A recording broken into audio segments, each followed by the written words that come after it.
ပြောရင်ဘုံဘုံတို့ဒီဘဝမှာရထားတာတွေဟာအခြေခံအားဖြင့်ရတော့ကံပေးသမျှပဲရတာပါလူတယောက်ကောင်းမှုတွေအများကြီးပြုခဲ့ဘူးတယ်ဆိုလို့ရှိရင်ဒီဘဝမှာသူကြံစီသမျှဟာအကုန်လုံးပြီးစည်းတယ်အောင်မြင်တယ်ဟုတ်လားဒါနကောင်းမှုသီလကောင်းမှုသမာဓိပညာဘာဝနာကောင်းမှုစုံအောင်အထွတ်အထိပ်ရောက်အောင်ပြုခဲ့မယ်ဆိုလို့ရှိရင်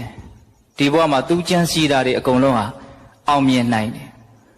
ရှေးကောင်းမှုရဲ့စွမ်းရည်တတ္တိနဲ့ကိုပဲအောင်မြင်မှုအမျိုးမျိုးကိုရနိုင်တယ်ပေါ့နော်ဒါကြောင့်ပုပ္ပေစကံအရင်ခံကြံတိုင်းအောင်စမြဲအကယ်၍ပုပ္ပေစကံကောင်းမှုပြုခဲ့တာနေခဲ့တယ်ချွတ်တဲ့ခဲ့တယ်ဆိုရင်တော့လို့ပြောကြတယ်လူတွေကကံမရှိဉာဏ်ရှိတိုင်းမွဲဟုတ်လားကြံရီဖန်ရီတွေနဲ့ကြိုးစားပြီးတော့လောက်ကင်မှာတော့လည်းပဲ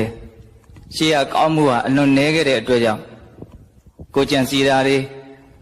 ကိုကြိုးစားအထောက်တာတွေအကျိုးမပြီးအချီးနီးဖြစ်ရတာတွေလည်းရှိတတ်တယ်ပေါ့နော်ဒါတွေဟာဘာတွေလဲဆိုတော့ရှေးကကံတရားဟာအခုပြစ္ဆုတ်ပံဘဝမှာများစွာအကျိုးသက်ရောက်မှုရှိနေတယ်ဆိုတာကိုထင်ရှားစွာပြထားတဲ့စကားတွေနော်ကံအားဟာအာရကအားထဲမှာအလွန်ကြီးတယ်လို့မြတ်စွာဘုရားဟောတယ်တစ်ချိန်လုံးကကောင်းတာပဲဖြစ်ဖြစ်ဆိုးတာပဲဖြစ်ဖြစ်ထက်သန်တဲ့စေတနာနဲ့ကိုလုတ်ခဲ့တဲ့လုပ်ရဟာဒီပြစ္ဆုတ်ပံကာလမှာကြီးမားတဲ့အကျိုးသက်ရောက်မှုရှိကိုရှိတယ်ဆိုတာကိုဘုံဘုံတို့မှန်မှန်ကန်ကန်မြင်နိုင်မှုလိုတယ်ပေါ့နော်ကံရဲ့အစွမ်းတတ္တိတွေကိုထဲထဲဝင်ဝင်နားလည်စေခြင်းနဲ့ပေါ့နော်ကိုဘုံဘုံတို့တယောက်နဲ့တယောက်ရုပ်ရည်တူသလားမတူဘူးဉာဏ်ရည်ဉာဏ်သွေးတူသလားမတူဘူးအစွမ်းအစတွေတူသလားမတူဘူး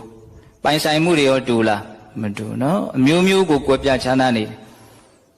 ပြောရင်ဘုံဘုံတို့ဒီဘဝမှာရထားတာတွေဟာအခြေခံအားဖြင့်ရတော့ကံပေးသမျှပဲရတာပါဟိုပိုင်ဆိုင်မှုဥစ္စာပစ္စည်းကိုတော့ဒီဘဝမှာဘုံဘုံတို့အများကြီးကြိုးပမ်းအထောက်မယ်ဆိုလို့ရှိရင်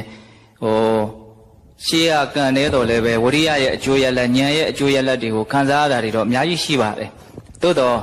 ပြင်လို့မရတဲ့မိဘရဲ့အမွေကိုသားသမီးဟာမဖြစ်မနေဆက်ခံရတာတွေရှိတယ်ကောင်းမွေဆိုးမွေ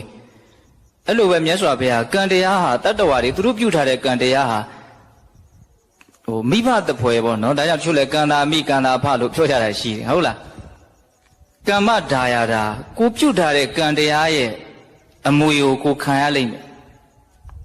ကိုရနေတဲ့ဒီအနေထားကိုကြိုက်သည်ဖြစ်စေမကြိုက်သည်ဖြစ်စေအဲ့ဒါတွေဟာကိုပြုတ်ထားတဲ့ကံတရားရဲ့အကျိုးရလဒ်တွေပဲဆိုတာညင်းနိုင်သလားမညင်းနိုင်ဘူးနော်